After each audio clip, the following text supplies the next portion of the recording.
Hello and welcome everybody to the Casual Esports Amateur League playoff games. I'm going to be your play-by-play caster, Willis, King of Games, with my color caster, Bean. Why don't you introduce yourself? Hello, I am your color caster, Bean. That's all I have to say right now. Today, we have a very interesting and exciting playoff game between this team and Team 25. Now, this is going to be unlike our other cast. This is going to be a best of 3, so we could potentially see a total of 3 games tonight. Starting off with the first game, we will actually be doing the draft live. So we'll have to move into that right now. And on this beginning, do you want to be seeing 3 games here between this team and Team 25? Or do you wish? I would absolutely love to see 3 action-packed games. A neck-and-neck competition between 2 teams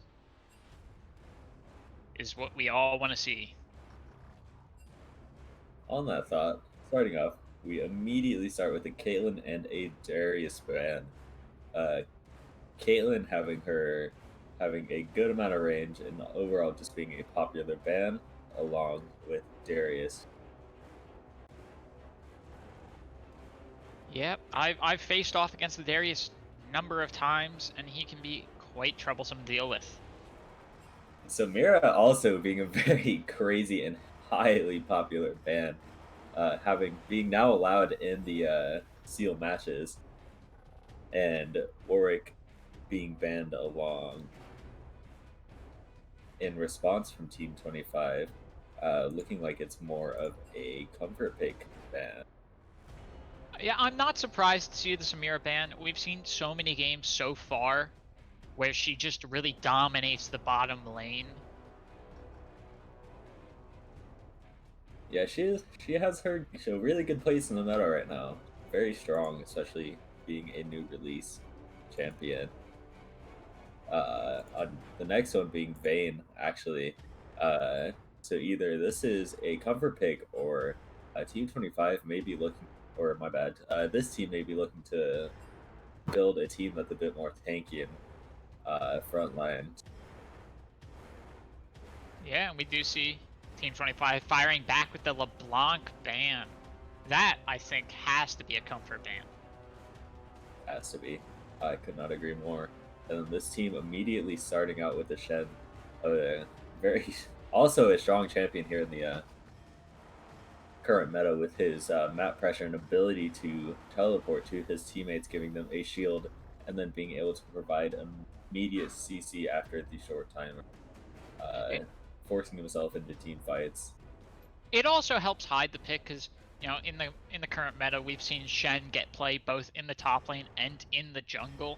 And though this most likely should be a top lane Shen, it's very potential that this could be a jungle Shen. And they're hiding. I could not agree. That is true, but Shen is a lot stronger. In my opinion, he is much stronger in the top lane rather than the jungle. Or sometimes even I see him played in the support. Team 25 comes out with the Tristana Lulu. Lulu also being so crazy in this current meta with her ability to shield and just provide so much ally support along with her crazy amount of damage, and Tristana having being able to jump in and out of fights with just a few picks or even resetting off of her explosives. This team replying with a Jinx, and we are waiting for them to pick their potentially a support. Yeah, talk about an oppressive bot lane there on the side of Team 25. You know, most games that I've seen Lulu get picked, and especially now with Tristana as well, that's going to be very tough for this team to deal with. Although they picked the Nautilus. Yeah, on that thought, that oppression is just immediately taken away by that Nautilus. Maybe even revert. It looks like maybe Lulu is not being played as a support, rather potentially in the mid or top lane. Leona being picked instead, or this is just a cover? I Who's your like this from the side of Team 25. You know, they put the Lulu out there. This team seeing that, they're going to go in with the Nautilus to try to respond to that kind of oppression. And now Team 25 goes in with the Leona for their own CC down there in the bot lane. with that? I believe that the both lanes will be interesting to see how they play out, especially since Nautilus, if going in, may have find that he'd be in a bit of trouble if Jinx is to miss position. Just on him being able to just jump onto Jinx, put on that explosive charge, and just demolish her health while Leona can CC and hold back Nautilus. Now we're back in the second round of bans, and already we see Zac and Lilia taken off the board. Zac, Lilia, and Malzahar being taken off the board now. It looks like the jungler ban is also just one of the stronger junglers here in this meta, being able, with her insane clear, her ability to just take enemy camps whenever she wants, as long as her team has that priority. Zac and Malzahar also being taken away. It looks like those may be more of a comfort pick ban rather than a something to go directly against her team. Malzahar also having a bit more of a comfort side, but I could also see why he's taken out just because of his crazy ult and his silences. Yeah, we don't see Zac often, so this Zac ban definitely had to be against a particular player on the side of this team. Team 25's mid looks like he has been picked Victor. A lovely snowballing champ, lovely scaling, dealing so much damage later in the game, or if getting his early lead, his ability to snowball, he becomes so prominent and pressured in the lane. And it also looks like the Lulu will be playing here in the top lane, or the jungle. You know, maybe I'm just crazy, and maybe Lulu jungle is just crazy right now, but I have a feeling that they're probably playing her in the top. Uh, this team responding with a Volibear and a Orianna. So it does look like Shen is most likely going top lane with Volibear in the jungle. Orianna against the Victor. Yeah, this Volibear, I really love this Volibear pick. You know, he's such a champion that, if in the jungle, can make these tower dives and ganks so much easier for the team. On that thought, though, Team 25 responds with an even, in my opinion, an even stronger pick with Hecarim having his speed and his damage early in the game. This team will be very careful to not push up too far. One little misstep and that Hecarim will take advantage. Right. But I do So, agree that Volibear is also a very strong champion, being able to ult under the tower and help his team, disabling the tower for 2 seconds, and getting the potential picks that he needs in the tower dives. alright, so now with both the teams locked in, let's talk what we want to see out of these teams. Obviously, this team here, taking that Shen, you know, they want map pressure. You know, taking a champion like that, they want to be able to take full advantage of that. Do you expect to see this team going for a lot of ganks and team fights and split pushing? I do expect them to play a bit more for a team fight, as they have Nautilus, Orianna, and Shen, all 3 champions that are better more as a team fight position, for making use of both Nautilus and Orianna's ult, and Shen being able to just pop into the fights whenever he wants, or at least whenever his ult is up. And Orianna ult being able to pull around everybody, bring everybody together for the Nautilus ult setup, or even just Nautilus ulting and allowing Orianna to get her burst in while everyone's on the setup, rather. And then while Team 25 will also be looking for, I feel like they're looking more for picks rather than a full-on team fight. Shisana and Lulu, or my bad, Shisana and Leona are very good for that, catching out people, killing them like in that moment they need, as well as Hecarim also being able to just run them down. Victor being able to just keep his pressure in the mid between his like using all of his abilities to his advantage, and maintaining pressure in mid lane while the rest of his team tries to go around and take out the others who try to put pressure on top and bottom. Um, and with that thought, So we'll see how it all plays out. yeah. So if you had to choose one of these teams so far, now that we've discussed, the full potential and what we're expecting to see, which of these team comps do you favor going into this match? I definitely here I favor this team. I feel like overall they have a better team comp. While Team 25 has many strong champions, this team also has several strong champions. All overall, just both teams look really good, honestly. But I do feel that this team has a much better team fight comp. Um, and yeah, that's Yeah, with the much way the of it. meta's been How do you feel? lately, I really have to agree with you. I like this this team fight This comp. team. It makes a lot more sense with how things have been. Now, we are gonna, of course, go to a break before the game begins, but everyone please stay tuned for what should be an exciting duel for game 1 between this team and Team 25.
Welcome back, everybody, to Game 1 between this team and Team 25 for our Season 4 playoffs.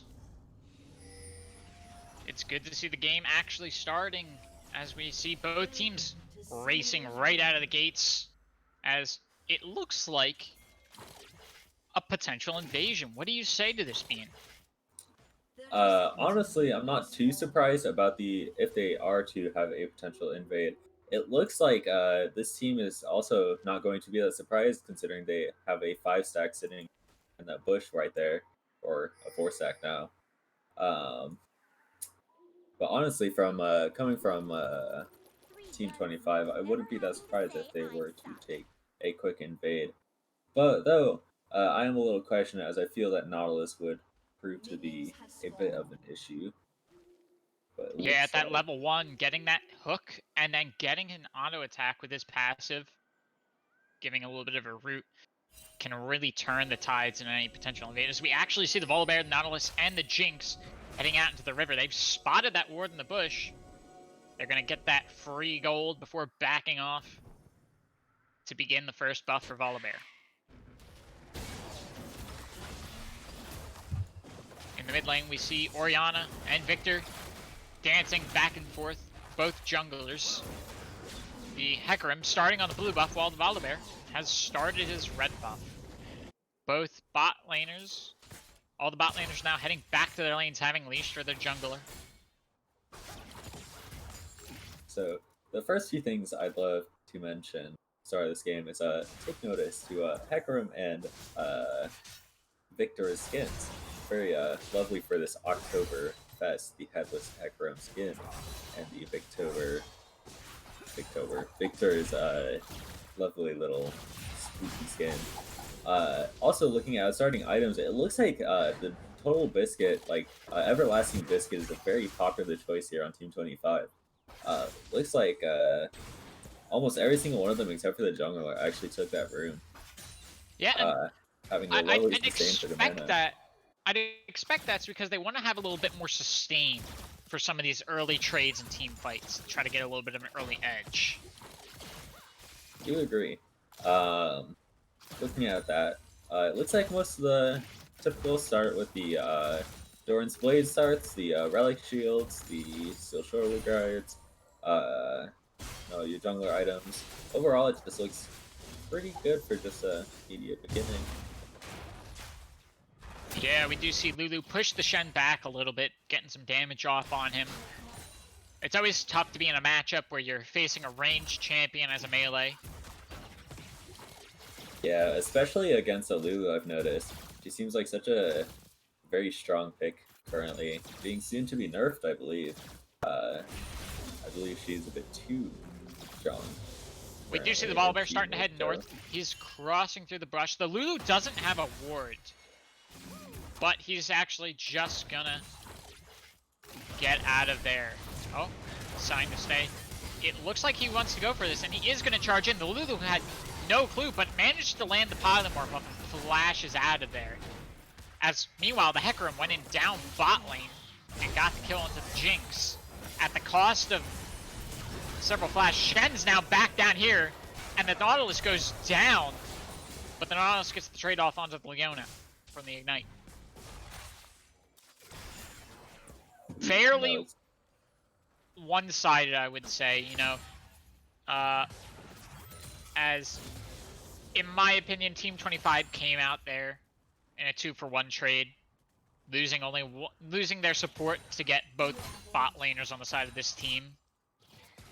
Not to mention now Lulu, thanks to the Shen TPing bot, the Lulu now has a little bit of priority in the lane and can crash that wave and recall to buy. All that now, Shen has to recall and potentially teleport top. It looks like he's not going to use it. Oh, he's actually already used teleport. Yeah, he used his teleport to get to the bot lane, which might have been a bit of a mistake. I do agree with that. He's losing so much CS right now, allowing Lulu to crash his wave.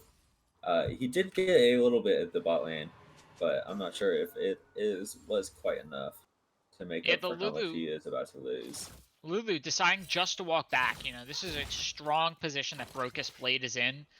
now that Shen has to play a little bit of catch up, that by the time Lulu is back in lane, Shen still hasn't cleared out this neutral minion wave. And Lulu is now free to get back there. Shen is now caught up in level, but the Lulu's already got a Chalice of Harmony.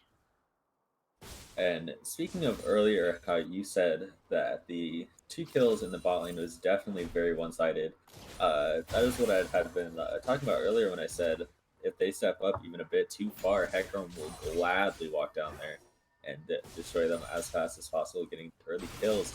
Both of those early kills actually going to Tristana, immediately letting her get her BF sword, which is just so much extra damage 5 minutes in. That would allow her to get so much more presence. Top lane, we've seen Orianna walk top. It looks like Shen and Orianna want to go for a tower dive against this Lulu. They're going to try to let her get a little bit away, but now that Orianna's going in, Orianna's throwing out as we see the Hecarim racing over. Meanwhile, the Jinx has gotten the Leona in the bot lane thanks to the help of the Volibear. Orianna's now free to back off as the Victor's starting to head through the river, and the Hecarim is right there. So it's just not a dive they want to take right now. As in the river, Orianna's going to force Victor to get off that scuttle. As now back down in the bot lane, Volibear, Nautilus, and Jinx are now free to take this first dragon. As without a Leona, Tristana can't really try to distract them and peel them off that dragon. And the jungler for Team 25 is in the top. As this team is going to get the first dragon, and that's going to be a mountain dragon for them. I feel like this team played that so well. Orianna, even though not knowing that the Lulu had vision, pulling the Hecarim top, Volibear immediately noticed that the Hecarim was top, saying, okay, bot lane, let's go get pressure in the bot so we can just take that Drake. Since Hecarim's top lane trying to protect from the dive, why not take advantage of that and get some more objective prio, especially since Scuttle has not come up yet either. Yeah, now Hecarim's charged in. The Polymorph onto the Shen from the Lulu. Shen's taunting Lulu, trying to trade back a kill onto the Lulu, but he's down so low, and he is gonna get killed by Lulu. Very, very good instincts there on the Shen, though. As opposed to trying to just run away and get out of the fight, he went all in onto the Lulu. There was no chance. As actually in the bot lane, Tristana, or the Jinx and the Nautilus are going hard against this Tristana. They jumped forward a little too much. The hook and the shutdown onto the Tristana from the Nautilus. Volibear's now chasing the Leona along with the Orianna. They might get the complete trade and wipe in the bot lane in revenge for Shen in the top.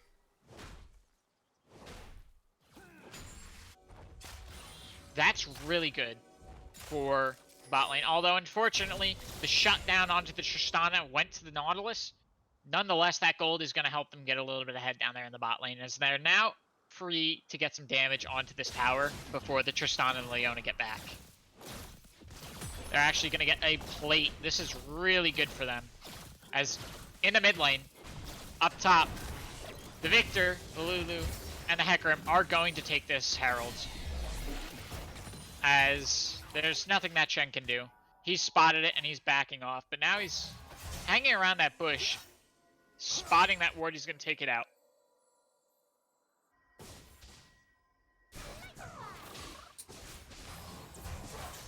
Item-wise, we're starting to see a lot of people start to buy their first few things. You know, they're starting to build up.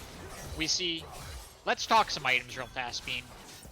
Alright, so looking at the items right off the bat, it looks like Leona actually rushed a Ninja Tabize into both the Jinx and the Nautilus, which I believe is actually a pretty good thing to rush, especially against Nautilus with his additional damage from both his Titan's Wrath and his passive, which just deals an extra auto attack along with the root. How much is it? 106 auto attack damage. So that reduces it.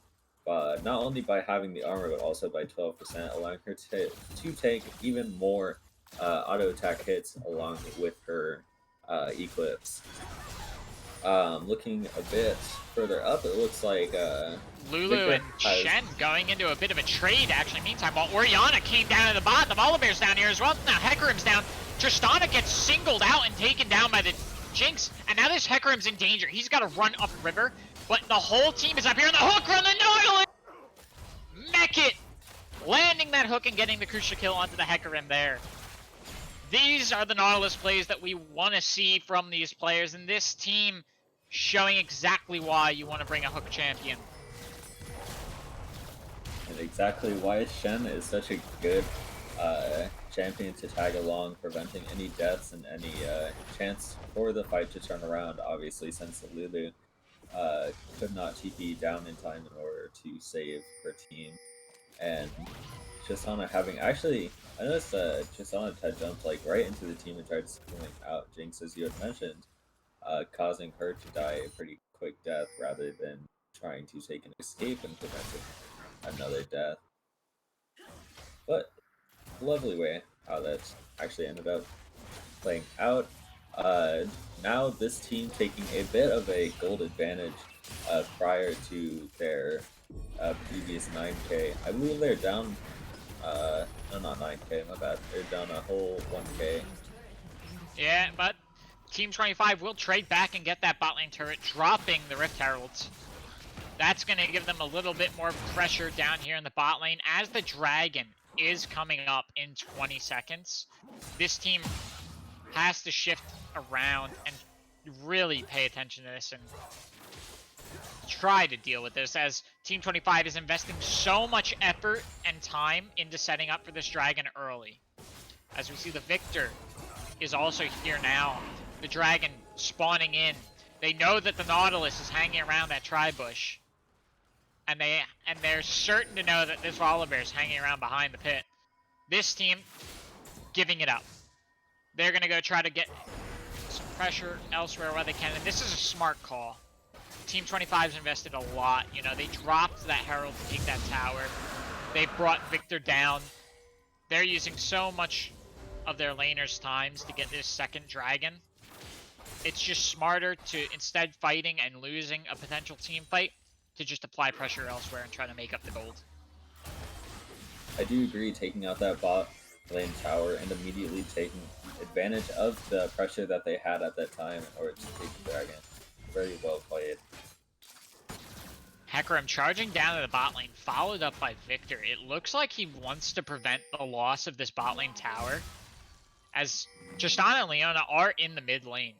They're dueling off against that Orianna, throwing a wrench in the machine here. Really making this Orianna play a little bit differently now, as been rooted and speared by the Leona, the CC coming in, but now Volibear's here and the Nautilus is here as well. They're chasing down that Tristana, who hops over the wall, but the Nautilus is coming up. Can he get in there in time? Getting knocked up by the Shen, the airborne. Shen getting the kill on the Tristana. Now we see Nautilus landing and missing his hook on the Victor, as Victor and Leona are free to get out of there now.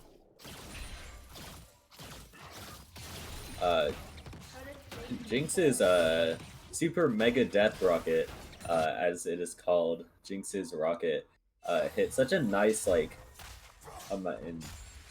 she hit such a nice rocket there, dealing damage to both Tristana and Leona, lowering them to, I believe it looks like, at least 30% health, forcing both Tristana's heal out. Yeah, and as we do see, we're actually starting to see some items get completed here, Mean.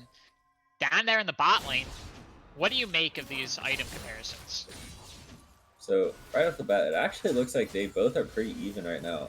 Jinx being actually slightly ahead in gold, having her Infinity Edge getting the immediate increase in damage that she needs and crit chance, along with the Berserker Greaves gaining a bit of extra attack speed.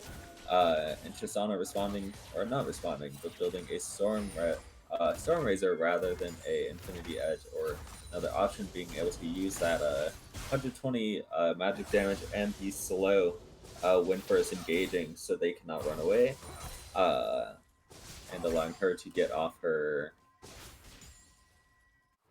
explosive charge. And then looking towards the top lane, it looks like the Lulu is going to be building into a supportive build, immediately pushing to a Athene's Holy Grail and a Ionian Boots, and she'll likely be looking to build either Ardent or Redemption here soon after. Shen building a Bomby Cinder, which I am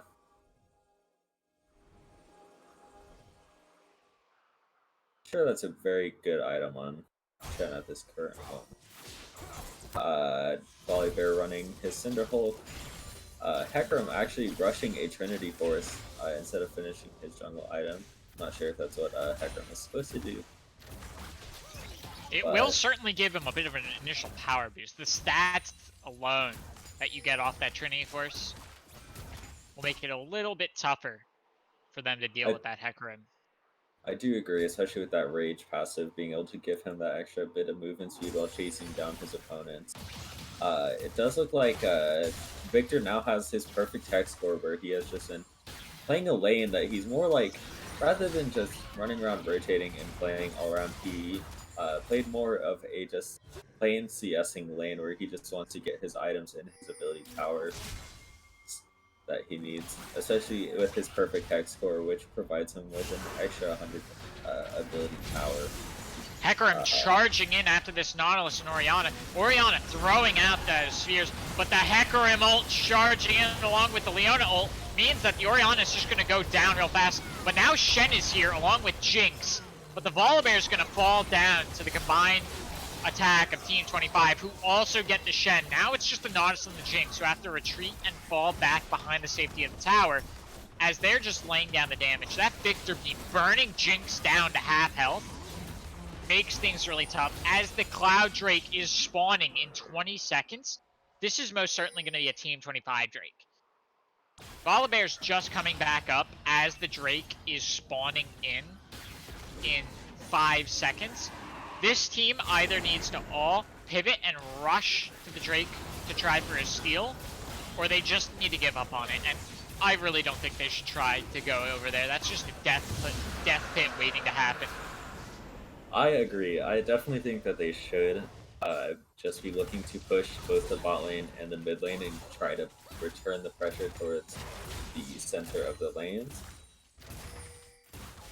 And also try to set up a bit more for Baron vision since the Drake is still down. Obviously, they want to be looking to get top and mid prio where their next objective will be.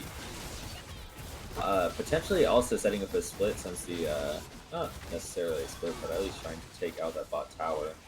My bad, not Baron, but Rift Herald. Yeah, this Rift Herald really going to go down fast to 4 players on the side of Team 25 who all are still heading top lane. It looks like they really want to get top lane into a good position, so that way this team has to dedicate someone to consistently clearing out those minion waves. While in the bot lane, the Jinx will get that tower. The Victor's not enough to stop that tower from falling, but he is going to get a little bit of gold off of this minion wave. I do agree that Team 25 will definitely want to take out the top lane. Also, especially with how effective they have been at taking out each tower and being able to push up those minion waves in order to provide the pressure they need in order to get each of those Drakes, being able to take over the top lane like they are right now. Team 25 might actually just collapse right on this Orianna. We see the Victor teleporting in. He's going to be behind the Orianna. Oh my god, the Lulu getting rooted. The Nautilus is going to root the Victor and try to delay the inevitable as the Volibear will get the shutdown onto the Lulu. And this is going to be a complete turnaround. This team is going to turn this back onto the side of Team 25. You know, they're saying, no, you can't take our Orianna. Instead, we're going to take your Lulu and we're going to chase you out of our river.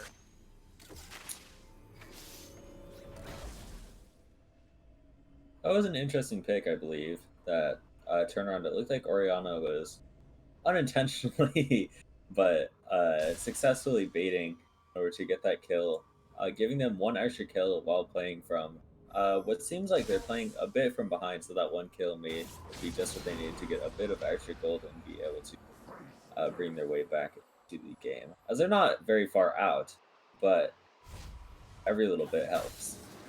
It was very good that this team was mostly positioned around their top jungle.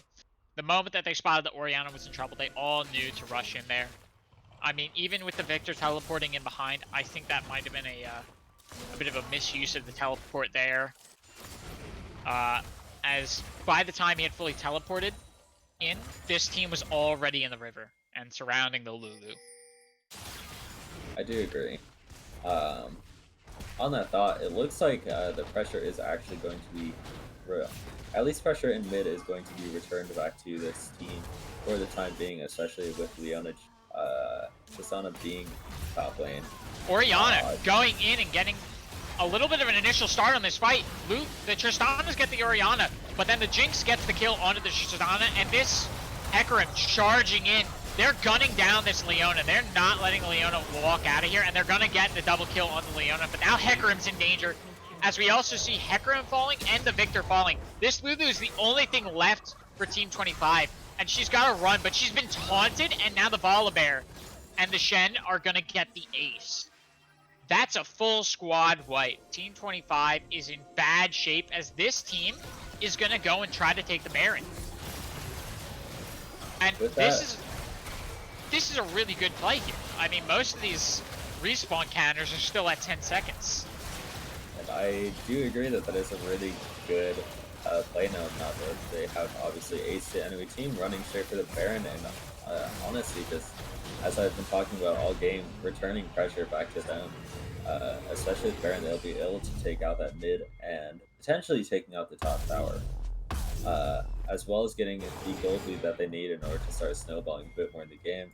I do believe they also showed the power of their team comp against this team in that last fight, showing that even with one of the people caught out for a moment, they could just turn around the fight, showing that their team is stronger and and taking out this team or Team 25 entirely. It looks like both teams are setting up around the Drake pit. They really want to fight for this one, because this is going to be sole point if Team 25 takes this. So this team really needs to put up a fight. As we look like the Victor's on the wrong side of this fight. He's got to work his way back around through the jungle. That's going to buy a little more time for this team to start this Drake. As the Nautilus is looking, he wants to get an initial hook onto a good target. As Team 25, honestly, can't put up the fight. They can't get in there in time to stop the dragon, as they're all just sort of hanging out in the jungle, trying to get into better positioning. Leona's been caught out of position and taunted by the Shen.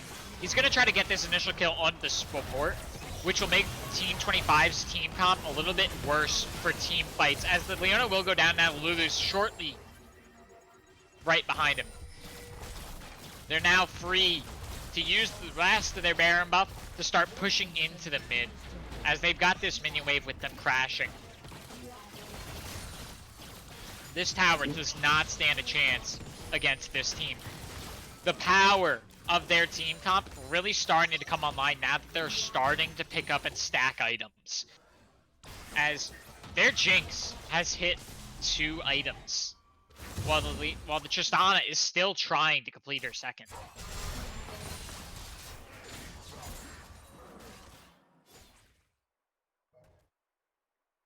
Let's take a moment to look at the builds.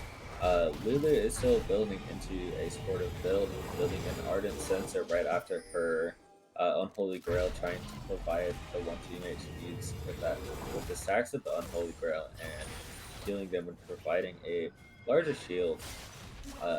In the jungle going to try to steal the buff, but the Nautilus was there waiting with the Orianna. Gonna put some damage on him, but luckily the rest of his team is back here to back him up. And now the Hecarim is real low and is gonna get killed by the Orianna. The Nautilus going in, trying to get this Victor now. He's been knocked up airborne, now the hook is gonna root him. But the Leona CC is gonna get the Nautilus out of it. Nautilus is gonna back off and dodge it, as the rest of Team 25 gets out of that fight with their lives. This matchup is getting closer and closer every time, as this team, when their team comes together, in my opinion, they're a lot stronger right now. They have the team fight power, but in a lot of these smaller engagements, Team 25 can still show the strength that they have.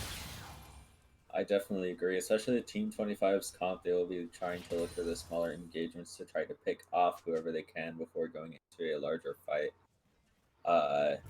As this team is definitely doing what they need to in order to win their fights, just showing all 5 and pushing out how much damage they need in order to win. looking at the builds real quick, or going back to the builds, it looks like Tristana was able to finish her rapid fire and starting off a pickaxe and a cloak of agility, maybe looking to build her infinity edge now. Oriana rushing right into a Rabadon's death cap after her Seraph's embrace. And looks like Knowledge is building a lot of MR against the enemy team currently, looking like he is very worried about Victor more than anything. And Leona building right into a Gargoyle Stone fight, actually. Being ready to run right into the middle of the enemy team and getting the extra armor and health she needs in order to sustain while in the fights. Looking along that, the Hecarim also has been building a Caulfield's Warhammer, which he may be looking to build a Death Stance right after his Trinity Force, which is a pretty common thing to do right after Trinity Force, I've noticed. But it may not prove to be enough, especially as this team is scaling a bit farther ahead. Oriana actually has finished her Rabadon's death cap, as I was mentioning it earlier, getting the additional damage just to be able to immediately burst down Lulu or Tristana or whoever she needs to at that current moment, whoever is currently come out. Yeah, Volibear and Oriana are chasing down this Lulu. They want to try to get this pick. The Hecarim is chasing right behind while the Shen is coming up in the lane. The Hecarim's charging him with his ult. Volibear, and he's going to target not only Oriana, but now the Volibear is going to turn it on to him. Hecarim charging around, getting out of there. This team realizing that's not a fight they can pick, come and reposition in the river while Team 25 starts to group up. With the Dragon coming in 20 seconds, both teams want to take the fight for this to get themselves to Soul Point. This is a Cloud Dragon we're dealing with, and the cooldown reduction for the ultimates could really turn the tides. I do agree, especially between like Oriana and Jinx having the damage. Like Oriana's cooldown on her ult is already low, so making it even lower may just prove to be so crazy on her. Along with Jinx Rocket, her Super Death Mega. I don't even remember what it's called. Super Mega Death Rocket, also being able to execute the opponent she needs to, or dealing the damage. Oriana's Shockwave also having short cooldown, along with Shen too. Like, so many ults on this team, I see. Nautilus took onto the Leona. They want to try to pick her out in the beginning of the fight, stop her from really starting to CC things up. But they're going to turn it around as the Hecarim charged in from behind. They're going to chase down this Hecarim into the river. Is he going to get out? Is a real question, as he's a lot faster than the rest of this team. But the Nautilus is going to turn around and try to hook that Leona again. Starting off those fights every time by hooking that Leona is what he seems to be aiming to do. As both teams, Nautilus really playing at the forefront. He does get the knock. He roots, and the Leona goes down really fast. The Hecarim charging in, trying to turn this fight to the favor. The Oriana falls to the Hecarim, but he's going down to the Jinx. And now the Victor's at risk. He's been knocked up and rooted by that Nautilus. They're now chasing the Lulu, and they flash in for the quadra kill. The Jinx! Is the Jinx gonna get the kill into the Tristana? Come on, Jinx! You can do it! Volibear charges and gets the ace. What a real good position that this team finds themselves in. They're gonna go in, and they're gonna try to finish this, it looks like. As the Leona is the first one up, the rest of her team still quite a bit. As, once again, this Leona getting constantly anchored and rooted by this Nautilus shows the skill. However, they hung around a little bit too long, as now Team 25 is back up. They get the double kill onto the Volibear and the Nautilus, and the rest of this team has to run out. They're gonna try to get at least one more person to really get some pressure. Jinx is low, and Hecarim is charging, but Shen is here as well, and he's gonna taunt and try to save the Jinx. The ultimate off the Hecarim, they're really going in. The Leona's stunned, and the Jinx will finally fall. The shutdown of the sentries. That's a lot of gold now going back into the hands. The Shen doesn't stand much of a chance either now, as he gets shut down as well. And this is just really unfortunate. The Orianna finally came up there to help, and instead finds herself in a 1v5. This Baron is now free for Team 25 to take.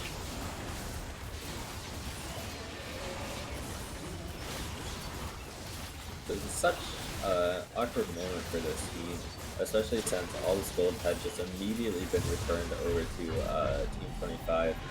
The Baron, also with Baron being sent straight back over to Team 25's side. This team previously looked like they had slightly overextended.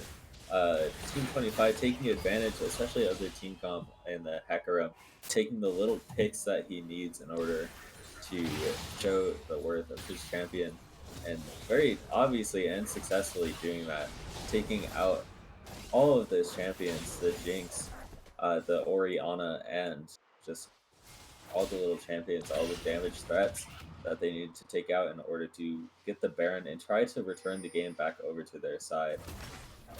Yeah, excellent play from the side of Team 25. They're really taking advantage of the overextension there. This team might have been much better going off to instead go for that Baron with the respawn counters the way they were. They most certainly would have had a better time taking that Baron, and then they would have had a lot more pressure to push in, even if there were players up. Yeah, I could not agree more, especially since they were able to, the fact that they're able to overextend and push into the enemy base with those super minions being able to hold the waves in the mid lane into Team 25's side. They easily could have just ran over to Baron and taken over the pressure that they needed in order to get that Baron and just try to end off the game from there, or take top and bot and just further increase the pressure they have over the game. Yeah, we see potential fight going down here in the mid.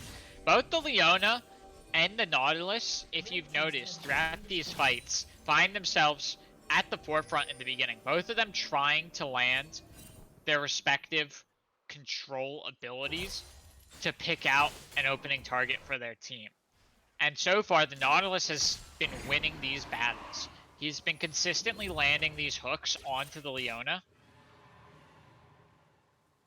As Team 25 going to start this dragon, this is going to bring them to Soul, as there's no potential to steal. This team was not in position for how fast that dragon went down.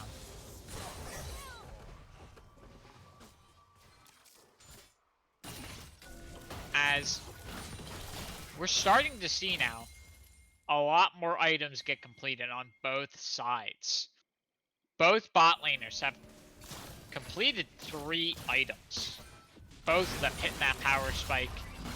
But really, it's the junglers I want to take a look at and compare their items, because I think these junglers are really turning the fights. This Hecarim is proving his worth in every one of these fights. What do you think about his items, Bean?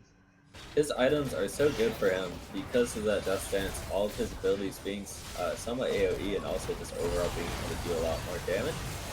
But as it seems, he does get hooked up. He ults in response, but it's not going to be enough. He's going to finally get shut down. And now the Leona, who's in the back of the line, is also going to go down.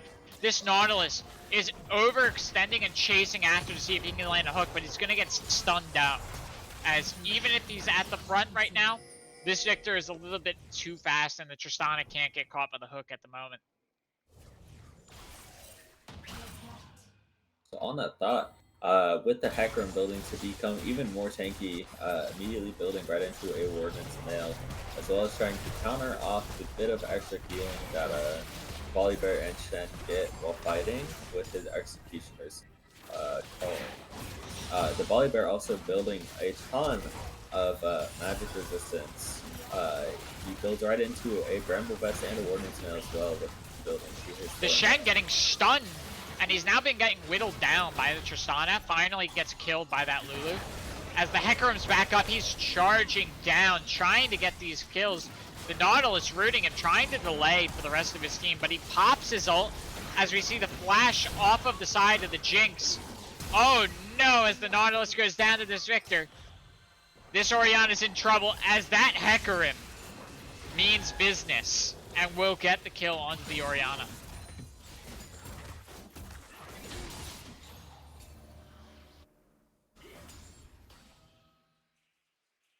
once again, not a good position that this team finds themselves in. Overextending in the bot lane and committing. Having that Shen come down there for what was a team fight was not good. Their positioning did not give them a strength as Team 25 charged in there and was able to initially get some picks onto the Shen. Looking at the state of the game, it definitely looks like Team 25 is starting, or not even just starting, but is actually just starting to take advantage of all the mistakes that this team has been making, especially with all of this overextending and allowing Hecarim to just run it in and take out in this position and take out whoever they need in order to get the little picks they need, and then being able to take it into a team fight. So with all that overextending, it looks like Team 25 definitely has the upper hand here. Other than mid lane, which is currently a bit pushed. Uh, Other than that, I definitely feel like Team 25 is now taking advantage of how this team has been playing and using that to. Both teams setting up around the Baron pit. It looks like this team wants to try to force Team 25 to come to them, as it looks like they're trying to fake a Baron take. This Team 25 coming up, they're not having it. They're not going to give up a free Baron, and they're just sort of both sides posturing around, each looking for an opening to try to take us. The Nautilus lands the hook onto the Tristana. This could be crucial. The Tristana goes down, and now it looks like the Leona's going to go down as well. Now the Victor and the Lulu have to run out of there. The Hecarim was completely out of position at Tribush on the other side of the Bear Pit. He's charging in now, and he's going to carefully and hide in that bush. But now he's charging in and rushing down after this Orianna. The rest of the team, the Nautilus Lance misses the hook, which saves Hecarim's life. But this team is now free to start this Baron. The Hecarim hanging around. He wants to try to get this steal. Who knows if he's going to be able to do this, but this team does get the Baron. Very good and very crucial for them, as they're going to head back to the mid lane to try to continue this fight and chase down Team 25.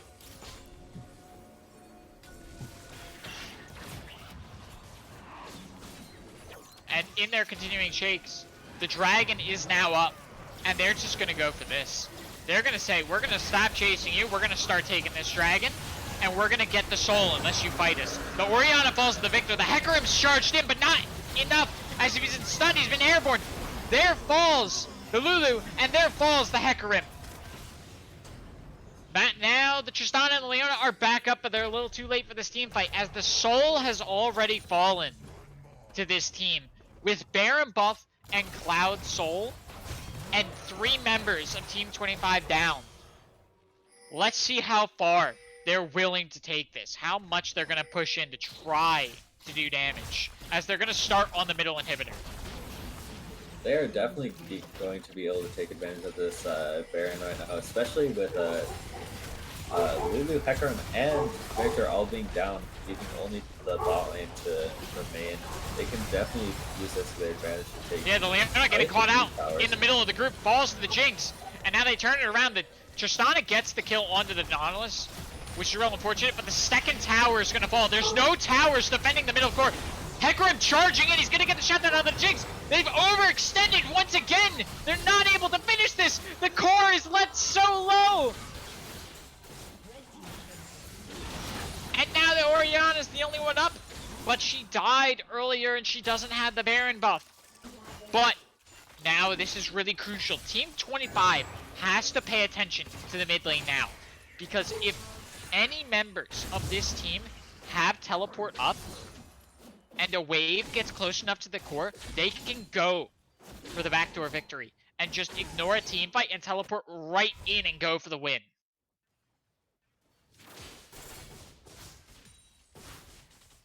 As taking a look at both teams, we're seeing a lot of players are now starting to get close to final builds.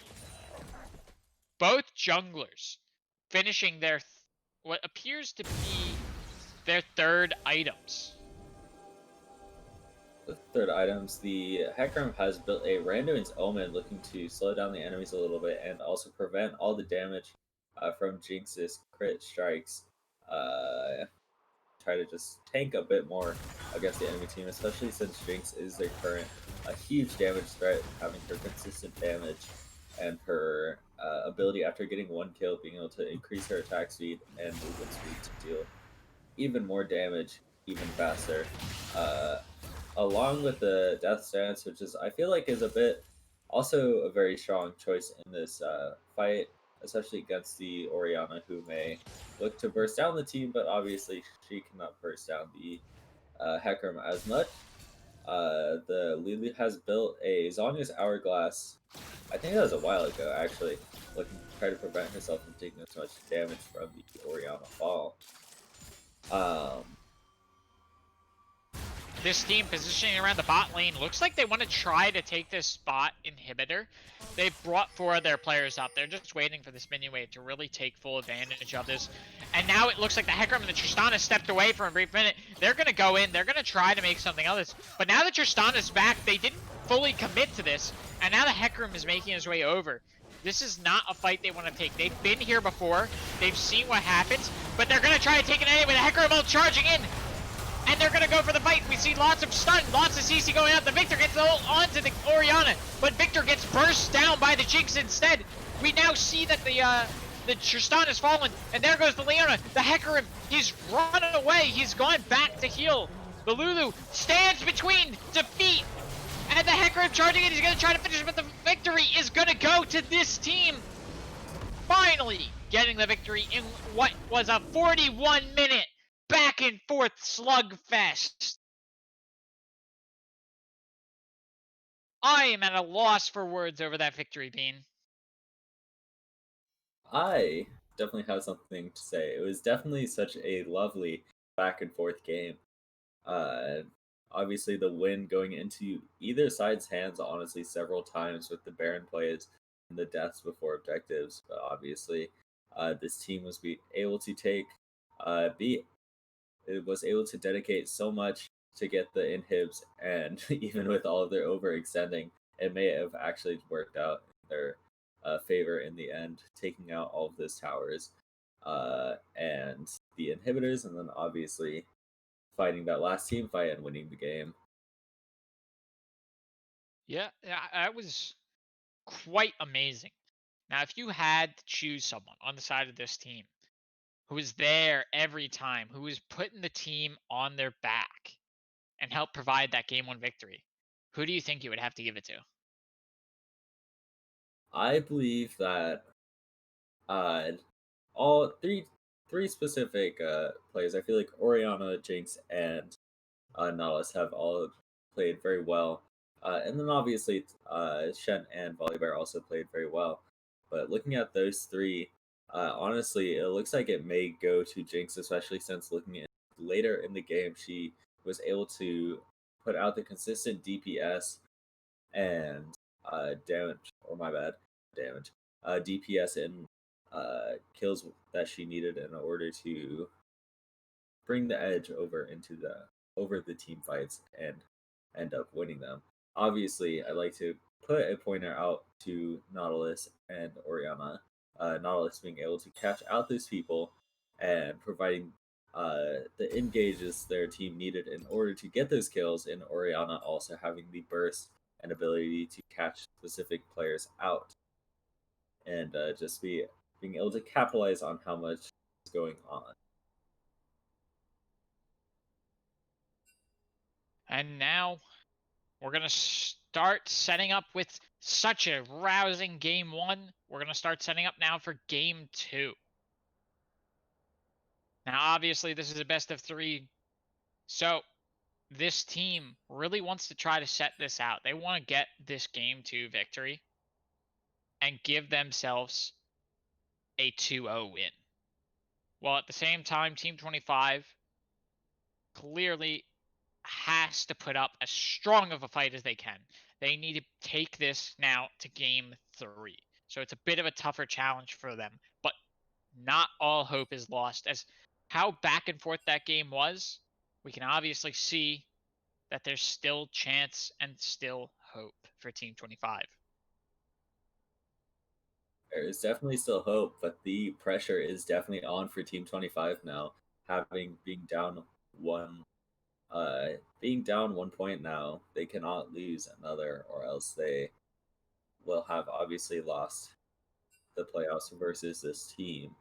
And then obviously this team, uh, their name, I swear, this team, I, it's such a play on words, this team, I swear.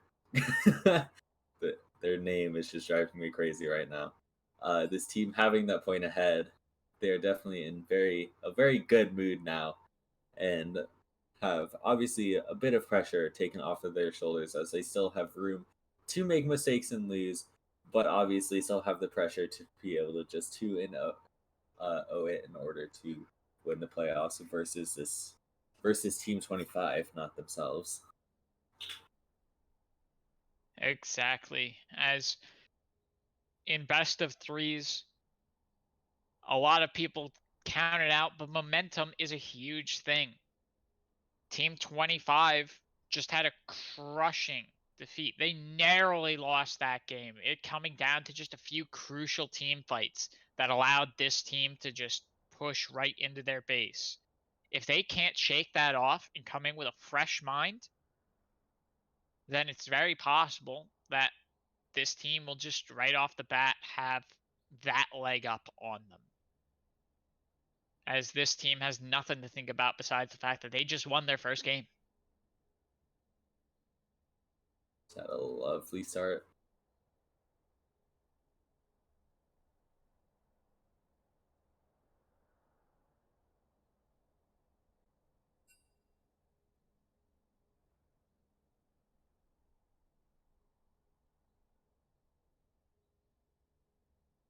We're just working now, getting the lobby set up for game 2, getting ready for this draft. Now, let's talk about this draft, Bean, as obviously there were a few champions in the last game that were very pivotal for both sides. We can So talk about the Hecarim for me and the Jinx were both huge champions throughout that game. Do you think we'll see a ban for either of those? I feel like we'll definitely see a ban out for the Hecarim. Uh, the Jinx was able to lay low and be able to scale up exactly how she needed in order to play her role as the ADC and carry with all of her attack damage, as given in the name.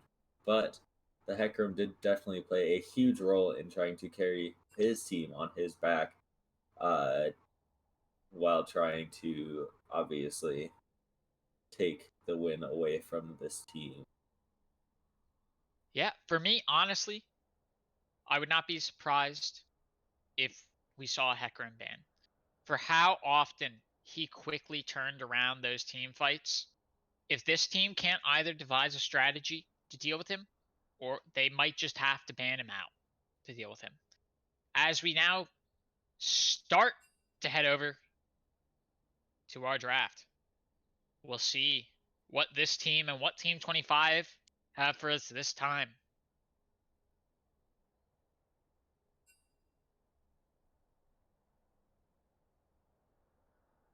This team now on the blue sides, while Team 25 is going to be on our red side.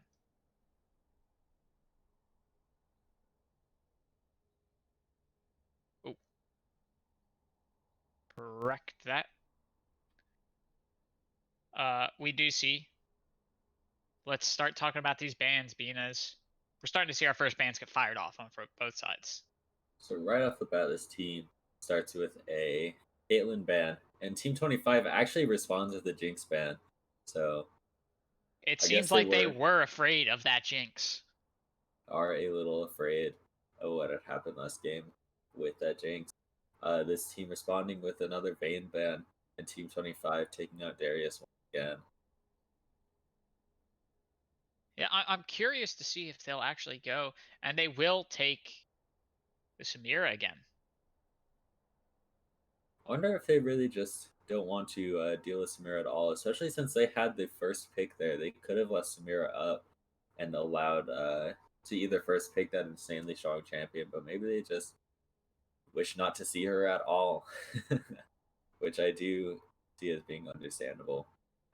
Also, with Team 25 responding with another ban from this team, taking away their Shen, which had proved to be a very strong pick in the previous game. But in Warwick doing now, so, they left the Warwick open. so giving the jungler his pick, which I believe is more of a comfort pick on the jungler, giving up or allowing him to take that because of the Shen and the Jinx ban, leaving no spaces open for the Warwick to be But we've banned as seen well. time and time again Warwick being able to charge in and really turn a lot of fights. But we'll see how he competes against a Lilia, right? Yeah, that's going to be very interesting to see, especially with Lilia's clear versus Warwick's. Warwick's being less strong before his Tiamat, and um, just overall Lilia maybe finding that she will be a bit more in the enemy jungle and hoping that her team gets a lot more prio. Also, with a Kled pick, I definitely believe that they are looking to have a slight bit more prio, especially in the top lane with Kled being able to just run down whoever he's against. This team starting to pick out their bot lane now, I believe, or at least their support, with the Nautilus immediately starting out with the pressure, believing that their Nautilus played so well last game. With the response in the top or jungle, they have a Wukong. Or my bad. It looks like it'll most likely be a top Yeah, and Wukong, Wukong. a really strong champion, especially for those late game team fights when he can just charge in there, use his clone, and pop his ultimate twice, knocking up all the enemy champions. Is a really strong setup champion. Though looking at the late game, they Team 25 actually has an Ezreal known to be very strong a bit later in the game, especially after scaling and snowballing. It looks like Team 25 will also be taking another champion from that previous game, taking out the Orianna away from the mid laner's grasp. This team responding with a Leona ban. Yeah, they Also, say you can take 3 of our champions, we'll take one of yours. Although I much would have rather seen them take the Hecarim, I think. I agree. They definitely should have taken out the Hecarim. I feel that he was a much more present uh, champion in the last game compared to Leona. Team 25 taking a no ban or potentially a LeBlanc ban is what they are hovering. Yeah, we'll have to see whether that was a mistake or an error. Yeah, it looks like it will most likely be a LeBlanc ban. Yep, looking at it. This team As responding with Fizz, which is honestly a little strange to me, but still not taking out the Hecarim. you know what? I think I could see what this team is really trying to set up. You know, they've taken out the champions like Caitlyn. They've taken out Vayne because Vayne is such a problem for tanks. And they've taken out Samira because Samira, although she is also just very strong in her own, she has a lot of cool abilities. They've taken out the Leona and the Fizz. I think that this team is setting up for a heavy, like a super all-in team fight comp. They've got the Wukong and they've got the Nautilus. With those two, they can really start and engage a fight on the enemy team and set things up. But if the enemy team has a Leona and they leave an opening, that Leona can just pop her ult and CC and stop any potential all-in. Shazana is such a nice pick, and obviously, I realize why they banned out Leona and Fizz now. Obviously, Team 25 had actually picked Lilia, so I'm no longer questioning those bans as much, because obviously, Team 25 had already picked Lilia, so there's no reason to take out the Hecarim afterward. Unless Lilia was playing top, but they also had a Kled. Um, this team responding with a Chisana and a Syndra, making it so Syndra also being a pretty strong pick overall with all the damage she deals, and an Aurelia and Soul being picked in response. I'm looking at the bot lane a bit more, especially at the Blitzcrank pick. A very good pick for just picking out, pick, to pick out all the champions that they need in order to win the fight. But actually, this team responding with the Tristana makes it a lot harder for them to get the picks they need because of Tristana's W, which allows her to jump away, hopefully not getting knocked up by Blitzcrank's auto attack. And obviously, Nautilus is not the best champion to hook, as he would also just be able to take advantage and potentially just go in on Ezreal with Tristana on that thought. Tristana's W being able to just jump into the fight right away and turning that fight around. Yeah, so with this, I really find myself liking this team's team comp now. Seeing the full spread, I really like what they're trying to do, and I think I have a vision in mind about this. They're trying to set up for these late game fights where they can get that Wukong to charge in as well as the Nautilus to hook someone, and then just pop Wukong's ult so that Tristana and Syndra can lay out the damage. And I'm interested to see how Team 25's, you know, I mean, they've got this Lilia who is, I've seen a lot of games of her get a lot of invades in and a lot of just roam kills across the map. I'm interested to see whether this potential from Team 25 is going to be enough to shut down the late game off of this team. We will definitely see that in game. I'm especially interested in how this Lilia will play, taking advantage of her speed and the ability to clear and be able to roam into mid, top, and bot lane. Though, on that thought, bot lane may be fine. She may find that bot lane may be a bit harder to gank, looking at Nautilus and Tristana, especially with their escapes. Nautilus being able to hook the walls, and Tristana obviously being able to W away. The Lilia may also find that Wukong is also a bit harder to gank because of his ability to dash and go invis away. So she may be looking to get a lot of picks. She may be looking towards the Syndra in order to get the kills she needs ganks. Or she may just be looking to power farm and wait till the mid game in order to get some crazy 5-man ults if she really wants, a 3-man or whatever man ults she needs in order to give her team a advantage and win the team fights. All right, and with that being said, to recap, this team took the first game, so Team 25 is really looking to reclaim their victory. But before we can see this attempt, we're going to have to go to a quick break. So everyone, please stick around, and we'll be back shortly.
Welcome back, everybody, to Game 2 between this team and Team 25.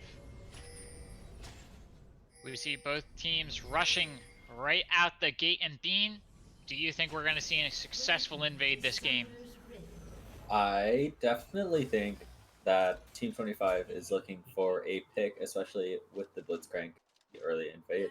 But it does look like they will not successfully invade because this team is, rather than standing in a 5-point and putting the champions at risk, they'll instead just put up the wards and make it so they will know exactly when Team 25 enters and will know if they will invade. Because, it well, does simply, look like, following this Blitzcrank lead, they want to go in. Team 25 with that big Blitzcrank. And if we all note this, that there is a business Blitzcrank. He's wearing a suit and he is ready for business, and his business is getting those champion hooks. hey, but that's not Blitzcrank. It's definitely not Blitzcrank.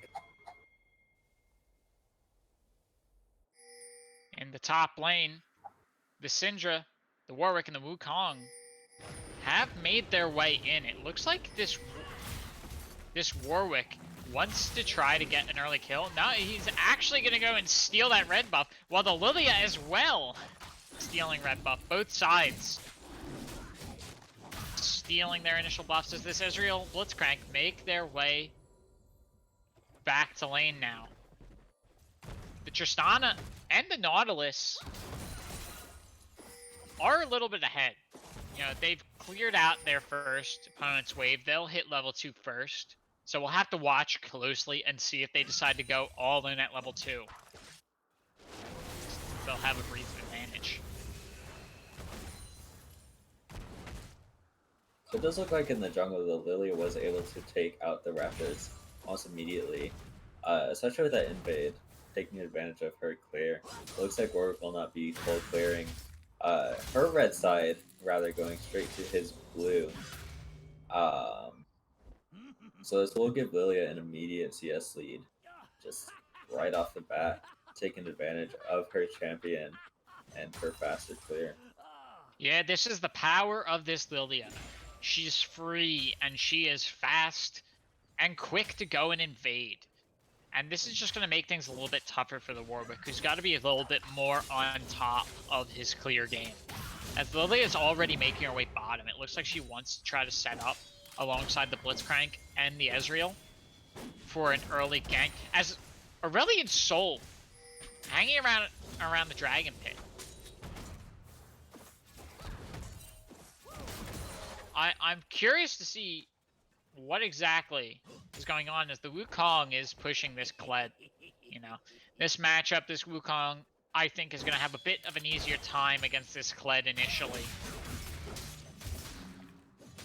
I definitely believe that Wukong is showing his presence in the lane and not allowing Kled to be able to just run him down, and using his champion to the advantage to deal the damage and prevent. Just keep Kled off of his Scarlet and not allowing him to roam out, forcing Kled to back and immediately lose some CS as Wukong pushes up the lane. So we do see the teleport back. This is pretty good from him, as now the Wukong actually has to back off. He's at half health. He can't stick around and try to get the kill right out of the teleport, because he's just a little bit too low to pick that initial fight. As Lilia, fast clear, took bottom Scuttle Crab, is now already taking the top Scuttle Crab as well. Again, showing how strong her champion is in the fast clears. Warwick recalling just behind the tower too. Lilia going in top. The gank for the Wukong, but the clone means he's gonna get away. Kled landing that ability onto the wrong Wukong. He's charging through the minion wave though. This is really this is where Kled now starts having a bit of a power advantage. He's able to really keep this Wukong back a little bit, as the Wukong is low health and can't risk taking these fights. And that is a strong part about Kled. Kled is able to just simply show his presence, and that Lilia enabled Kled to be able to just show his presence in lane now with Wukong being at half health. Wukong being forced to back because of this, but fortunately he also has TP, so he may be able to catch the waves that he is about to lose, which he will. He will do his best there, missing a few last hits, but now he's back in the groove of business. And this Kled is forced to play it a little safe now. He can't do as much bullying now that the Wukong is back at full mana. While the Syndra and the Wukong, or the Syndra and the Warwick, Lilia making her way down for this Aurelion Sol. Aurelion Sol in real health, really having to get behind that tower. Very close of that Syndra to almost kill that Warwick, that Aurelion Sol.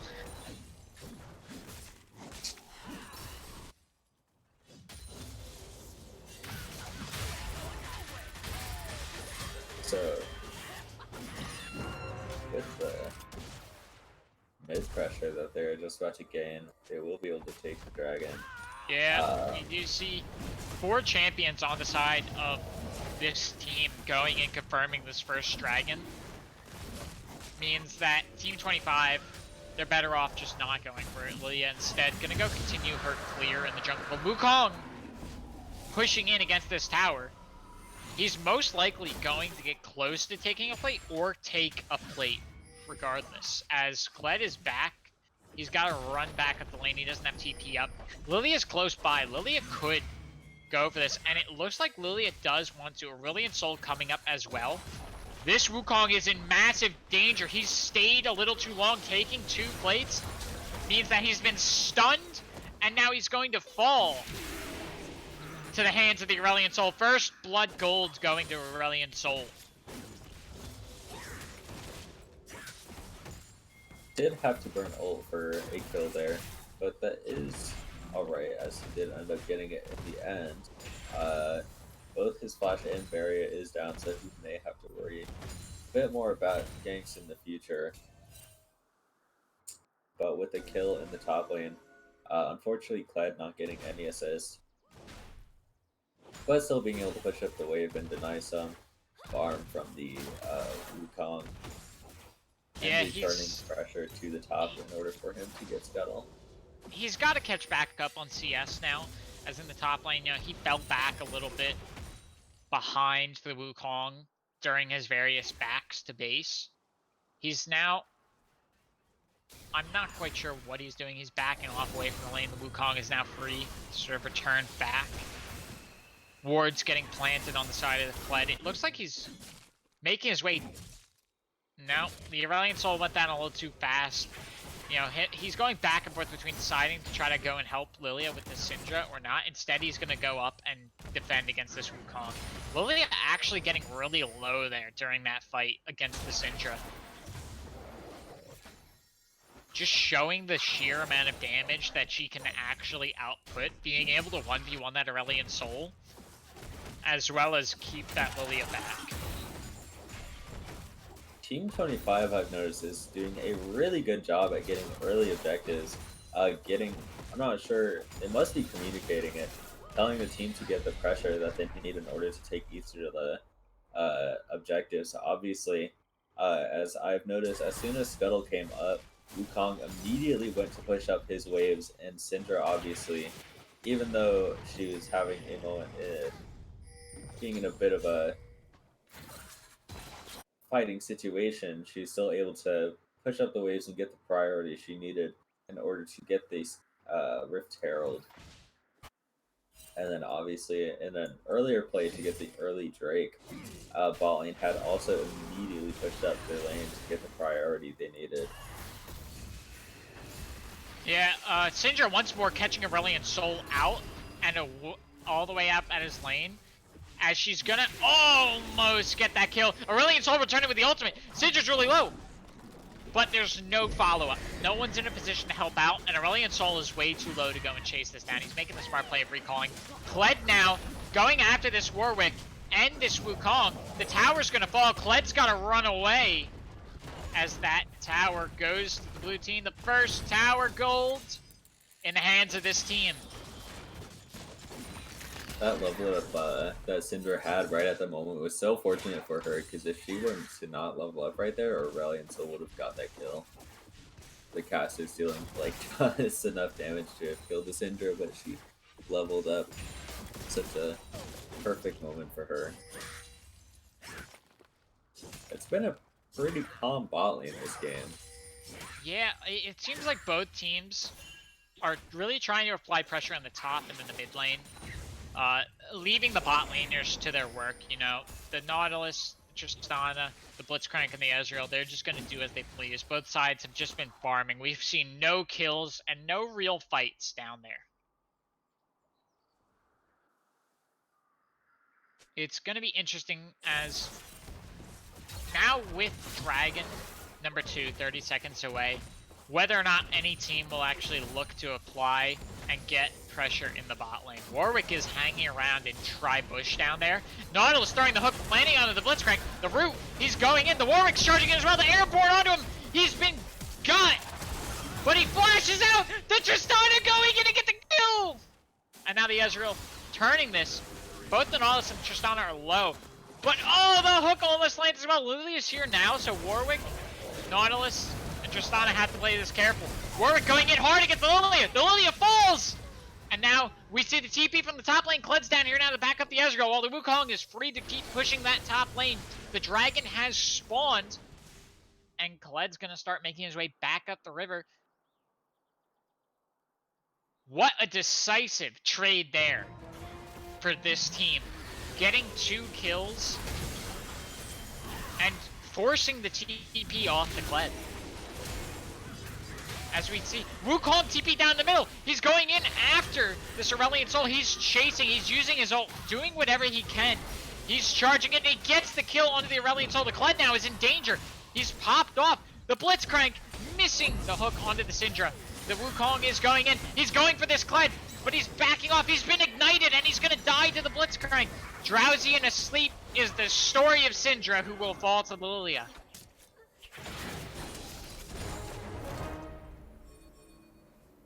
Very good response there for Team 25.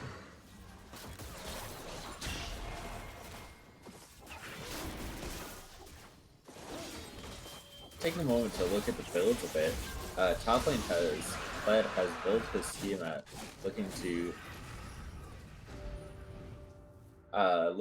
push up or just farm a bit better and build his items. Wukong building a Phage, and looking like he's going to build straight into a Trinity Force with the Sheen, Singer, and Phage. As we speak, he actually turns it straight to a Trinity Force. Looking at Warwick, he has his Tiamat for his clear. Lilia having her runic echoes. Looks like for the most part, these are just the normal early starts. The support on, of course, also building just what they need. No one necessarily being too ahead, honestly. Ezreal taking his mana mune and just starting to scale up the tier with all of his stacks, and then Tristana starting Stormrazor once again.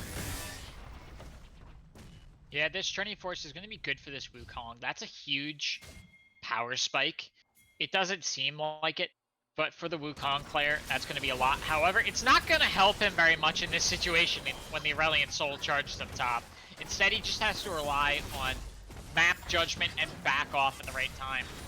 Getting to the tower, the Aurelion Sol wasted a little bit of time as now some more damage is dealt to the middle tower. Syndra's actually looking to take this Scuttle Crab and try to deny Lilia a chance to get it, but the Aurelion Sol is here as well. I'm wondering if they're going to try to deny this, but it doesn't look like they will. Syndra grabbing that Scuttle Crab and getting the kill. Now going in with the help of Warwick onto the Aurelion Soul, they jump him, and all the balls come out for Syndra. As Lilia now going to turn this onto the Warwick. The Warwick 2 levels lower than this Lilia has been put to sleep, but the Syndra is here to lay down the damage and say, you cannot do as much damage as I can. Wow, that Syndra is doing a ton of damage right now, having her Luden's Echo. Only her Luden's Echo is dealing that much damage, which is quite impressive how she's been playing this then. Yeah, it's been a good game for this Syndra so far. It might not look like it, but she is ahead in her lane. You know, she's got her item first, and she's gotten, honestly, a lot more CS.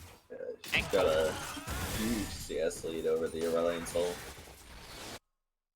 And that's just really translating well, as she's also starting to pick up some jungle camps as well. Looks like she's really trying to rush ahead and finish some items.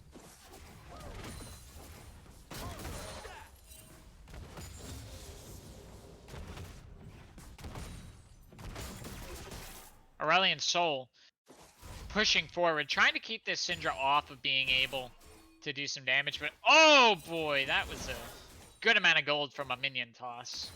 You don't often get to see Syndra doing her work every game, but it's just so amazing to see. Bot lane, Warwick's down here. They're gonna try to go for a kill. But the Blitzcrank lands the pull and knock up onto the Warwick. With Lilia and Ezreal there, they get the kill, and now they turn this around. They're chasing the Nautilus and the Tristana, who have to run. The Nautilus has been put to sleep, but he finished his hook to the tower! Oh, but it's not enough, as the Kled came down for the final kill. I was about to say, that would have been an amazing save there for the Nautilus. As Team 25 really wants this bottom tower, as they brought all 5 members down. A team fight going down. Drowsy and Asleep going side, but Syndra is throwing damage out left, right, and center across all the people. The only issue with that is it's not getting her any kills.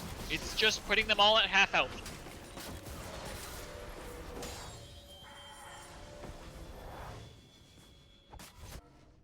Starting to get a lot more serious, as the bot lane for Team 25 is going amazingly. They've claimed both of the outer towers.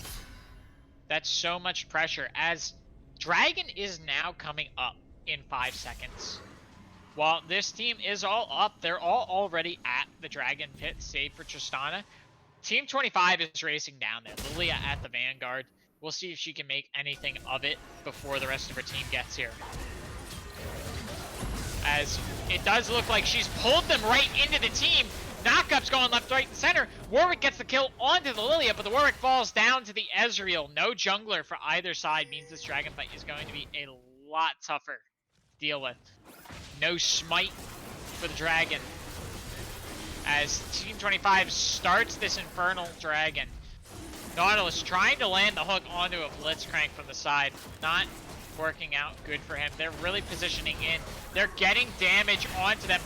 Oh man, Syndra coming in, dealing damage. Tristana getting the kill into the Aurelion Soul, and now the Kled falls down. It's left the Ezreal and the Blitzcrank. Ezreal gets the kill onto the Nautilus, but the Blitzcrank and the Ezreal are both at half health or lower. Blue team, this team has taken the Dragon. Wukong goes in, gets the shutdown onto the Ezreal, and the Blitzcrank falls to the Tristana. This is what this team needs to get back ahead, as now they've gotten 2 Dragons up against Team 25. Definitely needing to send somebody bot lane. It looks like they're going to send Syndra to respond to help Bar and how much CS they're losing right now, which actually, I'm not sure what she's doing. It looks like she is paddling bot to get the minion waves and try to return the waves back towards the river. Yep, Wukong getting the kill onto the Lilia is big, as for a lot of these fights, this Lilia for Team 25 is pretty crucial at starting and sort of setting things up. That without you know, without her abilities there, it makes it a bit tougher for Team 25 to get these engages. It definitely It does, does especially. also buy time for this Warwick to keep farming up. You know, he's down 2 levels, and he's down in gold. So every second that that Lilia is down is just more time for this Warwick to try to drag himself back up. I definitely agree. And Lilia has also definitely been playing using her champion to the advantage, being able to CS so fast and get all the levels so quickly compared to the Warwick. And then obviously between taking waves and kills, she has been just much more efficient at gaining levels she needs and a slight smite advantage for Wukong sure. Fights. split pushing in the top lane. The Kled is going to go up there to respond to this. So we're going to see strictly a 4v4 in the mid lane unless either top laner decides to TP down. They both have teleport up. It's just a matter of using it correctly for the team fight. As you see Ezreal popping his ult there, trying to get some initial damage, but everyone sidestepped out of the way. This is going pretty good now for this team. They're in a bit more of a driving position as in the bot lane, they're starting to get some tap. Their minion wave is finally starting to push upwards. While we've got a fight going down in the jungle, they're chasing after this Warwick who's popped over into the Baron pit. Wukong making his way around. It looks like they want to try to make this into a fight. The Wukong trying to guide, getting chased by this Kled. Blitzcrank running in. Is he going to get the hook? He misses the hook by only a second. If he had gotten in there and fired that hook a second earlier, he would have definitely landed on that Wukong.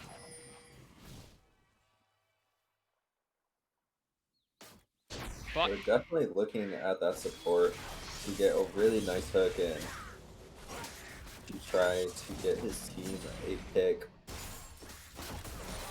in order to push themselves a bit further into the lead, or at least to bring their team back up even against this team.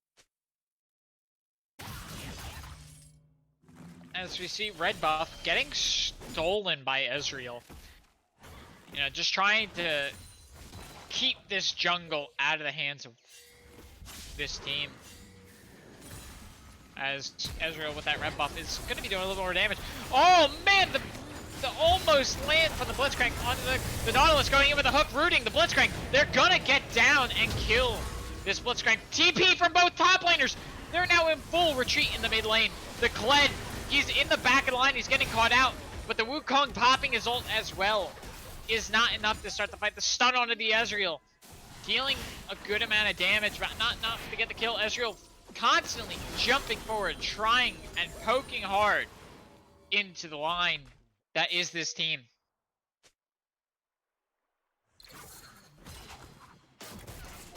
These team fights are picking up more and more as both teams are really starting to stack their items. They're really getting up there. It's most likely going to be one big, massive, bloody brawl for this next dragon. As if this team gets it, that's sole point. It looks like they want to recall and get one more back in before it comes up. It comes in 10 seconds. I think this is a bit of a mistake as Team 25 pushing in. They're trying to get mid lane pressure. They're going in for the kill. The Kled is at the forefront. He's going to get the kill on the Warwick. But the shutdown for the Lilia on the Wukong also makes things so much better for Team 25 here. This team no longer has the manpower to contest this dragon. Team 25 can all just head there and get this dragon again. Without a jungler, this team can't go in for the steal. An amazing mid-rush from the side of Team 25 there. Definitely, between the Lilia ult and the Kled ult, they use those two ults to their advantage to CC, and just even though there's a tower there, just to run down the team and get the kills they needed in order to get that Drake. Which is an Infernal Drake this time. A pretty strong Drake overall in the League of Legends, giving that extra burst of damage which would be very good on both Syndra, Lilia, and Lilia. Like, both of those champions with that soul would definitely become a lot stronger in their burst. Yeah, we've seen the damage that this Syndra can put out so far. Same thing with this Lilia.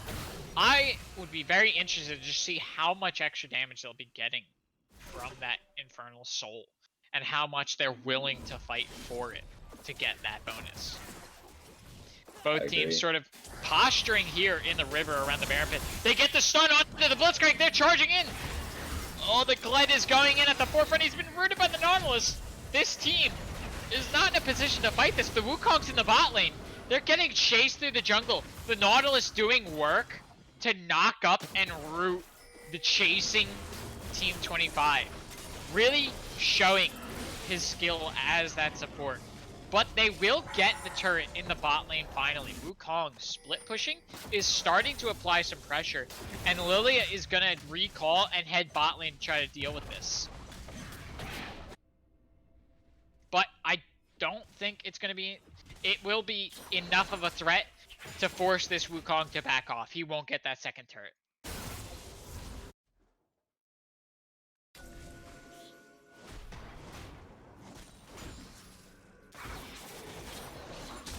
Let's take a quick moment here in this pause of action, and let's go over the items that we're starting to see. A lot of items are actually starting to get finished, right, Dean? Yes, they are. But having a Black Cleaver and a... I'm even going to try to pronounce what that fist is. Wukong also having a Ravenous Hydra looking to just cleave down through the enemy's armor. Ezreal having built a Ages of the Legion looking to build into a Death Stance. And Aurelion Soul having his Rod of Ages and Rylai's Crystal Scepter. Trying to slow down and just slowly poke out the enemies with his damage. Lilia having her Leandri's Torment and her Sakura's Blade. Ezreal has decided to go to Iceborne Gauntlet to provide a bit more armor and resistance along with the Sheen passive to protect against the enemy team rather than the Trinity Force. Looking at that, Blitzcrank has also looking like he's building just straight armor against the enemy team, having built a Knight's Vow, a Ninja Tabi, and a Chain Vest, along with starting to build a bit more magic resist with the Null Magic Mantle. Nautilus has gone straight to the Gargoyle Stone Plate, ready to jump into the middle of the enemy team and activate that to get the health and the armor. Yeah, and actually, sustain. Looking at this, we've seen the Nautilus take these Boots of Swiftness, while the Blitzcrank has decided to go with the Ninja Tabi. Do you think the extra speed on these Boots of Swiftness is going to help this Nautilus much?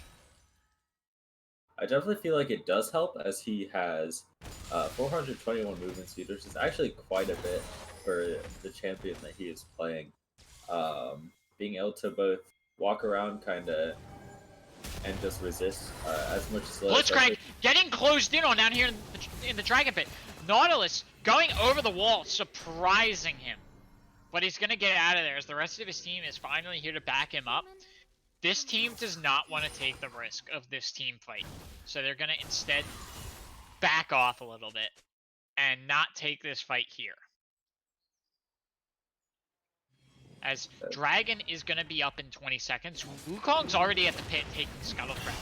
This is kind of the advantage that this team needs. Kled's over here now. Can the Wukong get the solo kill? Kled realizes the danger that he's in versus this Wukong.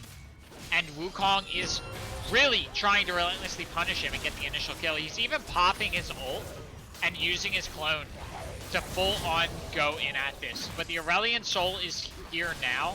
As a fight has developed on the other side, the Lily is going to get the kill onto the Warwick. That's really bad for this team.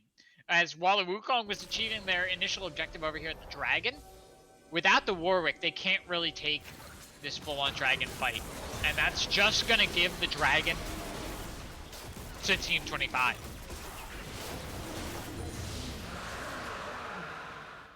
That's a lot of damage going over to Team 25, especially between Ezreal and Lilia. It's a total, an extra 8% for both of them, actually. And then when the Infernal Soul comes into play, if they are to get that point, they will have the extra 12% damage, which is a lot considering how much damage the two of them do. They will definitely become a huge damage threat if they continue to scale and get each Drake. Yeah, the gold lead wall, 3,000 gold up. It's starting to close as Team 25 is finally starting to get online. I mean, looking in the bot lane, you can tell this Ezreal being 3 full items up against this Tristana, who's just finished her 3rd item, has been a challenge. You know, this Ezreal has been able to consistently put out some damage during these team fights, and so has this Lilia, who's now completed her Banshee's Veil. But the Warwick's finally got his adaptive helm. Is that do you think that's going to actually be able to provide him with what he needs to stay alive and not get caught out in these team fights? With the adaptive with the adaptive helm, and the passive of taking magic damage from taking less damage from each magic spell, I definitely feel like it's a very good item Team against fight going Lilia. down here in the river. Blitzcrank getting the hook off, but instead getting hooked by the Nautilus. Now the Kled is getting targeted as the Syndra is about to lay down the damage, but the Nautilus goes down a little bit too fast and she's forced to retreat. Tristana getting chased by the Aurelion Soul and the Lilia is real bad, as now Team 25 is going to start this Baron. This is really big, because if they can get this Baron, they might be able to put this team in such a bad position that they won't be able to apply map pressure elsewhere. They'll just have to focus on defending.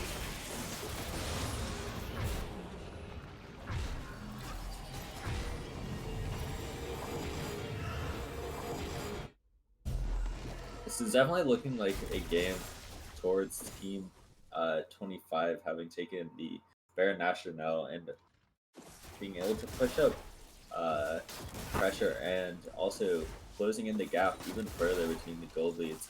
Having a also just they have pressure all around. Honestly, the having the this Drake team going point. for a fight up top. They're going to try to close onto this Blitzcrank and this Ezreal.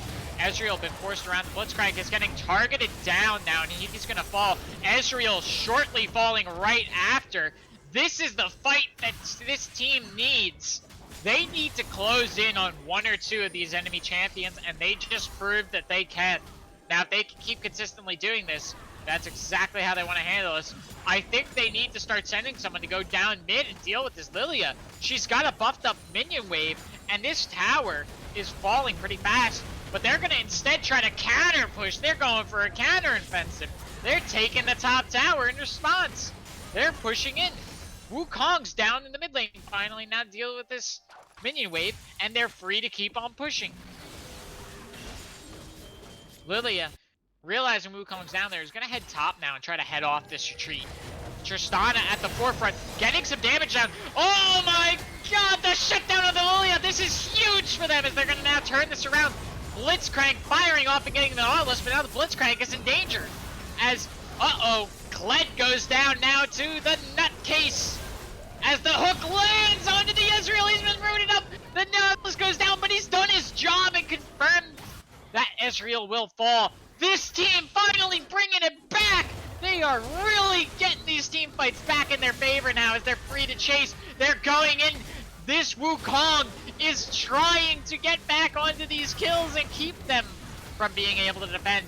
They're losing their top inhibitor. Oh man, this is a huge... Wait, and look at this. They're backing off. They're not going to overcommit this time. What a great achievement here for this team. They've learned getting all of this kills and learning from their past mistakes. And this is all that it's about. They knew from the previous games, that they can't overcommit after taking that inhibitor, and seeing that the rest of the team was finally coming back up, they know that with this dragon up, they'd much rather take the dragon and deny the soul than to try to end it. Ooh, that was a very close steal for the Ezreal, almost getting that Drake and confirming the soul. This game is suddenly now back and forth again. What looked like a Team 25 dominant game, they were in the driving seat. With a series of 2 team fights, this team is bringing it back.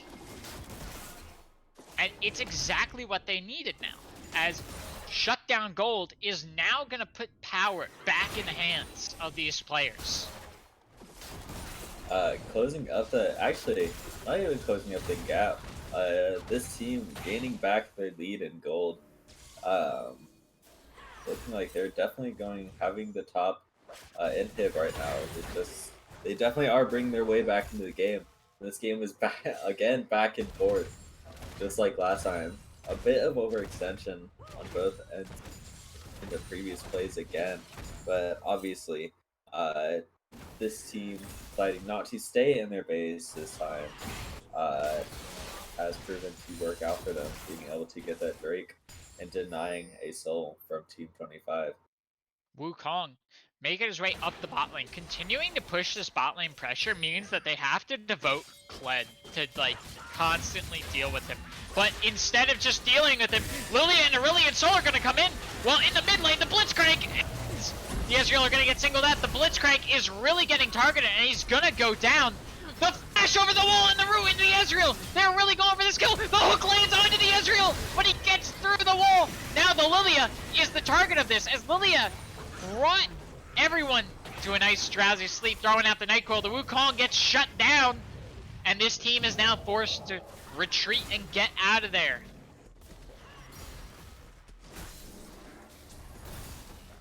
And even 1-for-1 trade on both sides. Although I do think that Team 25 came out a little bit ahead there, keeping their top laner alive and only losing their Blitzcrank in exchange for the Wukong.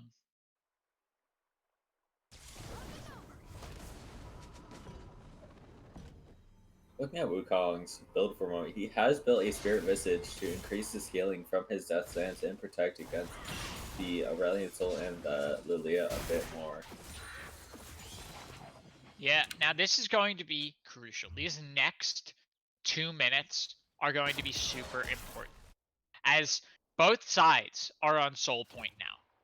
They're going to need to fight for this Dragon Soul, so it's all about how these teams can conduct themselves in these next 2 minutes to put themselves in a good position to take the Dragon. That means not losing anybody to pointless fights and not getting any deaths right before the Dragon spawns. As it looks like both teams posturing up, Ezreal shooting his shot, and the Warwick at the forefront with the Nautilus. They really want to try to pick this team fight. Kled in the bot lane once again with the Wukong.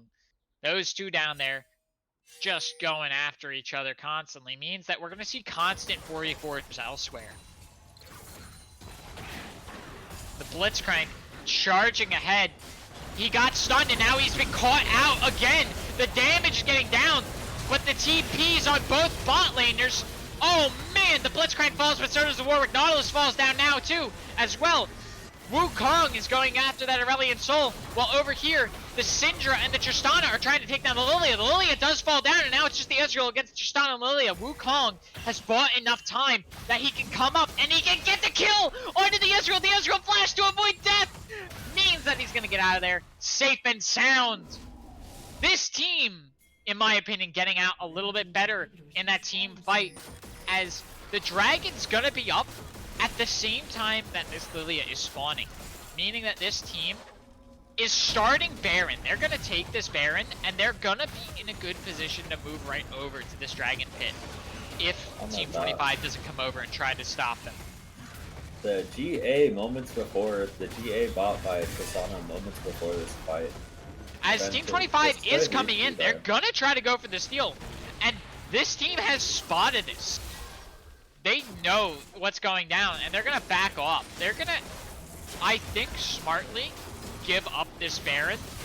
Although the Wukong is going in and gonna start this fight. Tristana's right behind him, ready to do some damage. Nautilus countered. Oh man, the Tristana kill onto the Ezreal is huge, and now the Glen is gonna go down to the double kill of the Tristana. The Nautilus bought time to stop this Blitzcrank. Aurelion Sol is running up here. Tristana gets the triple kill.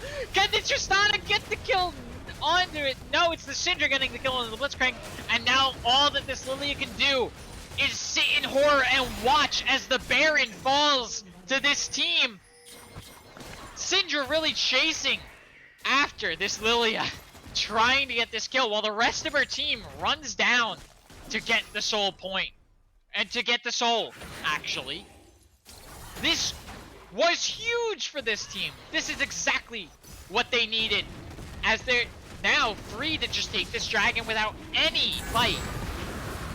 They can now immediately turn and use their Baron buff and just push right where they decide, and it looks like they've decided to apply some pressure in the bot lane and in the mid lane.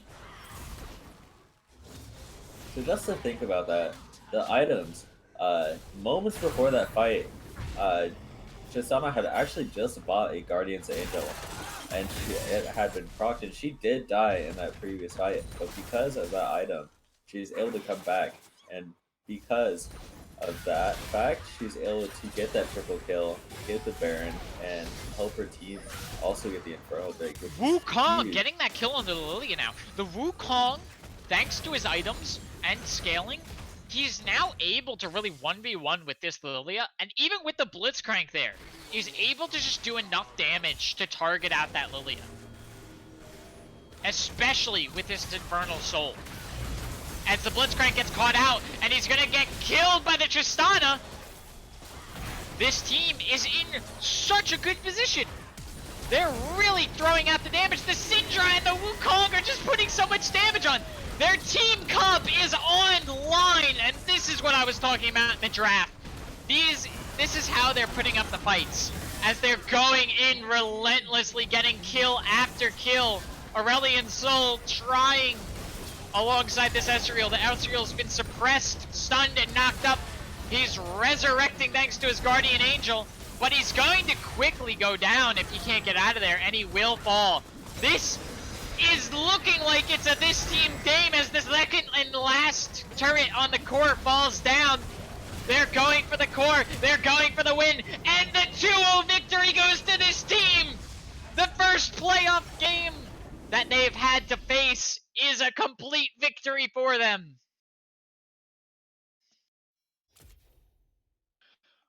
What an amazing back and forth game.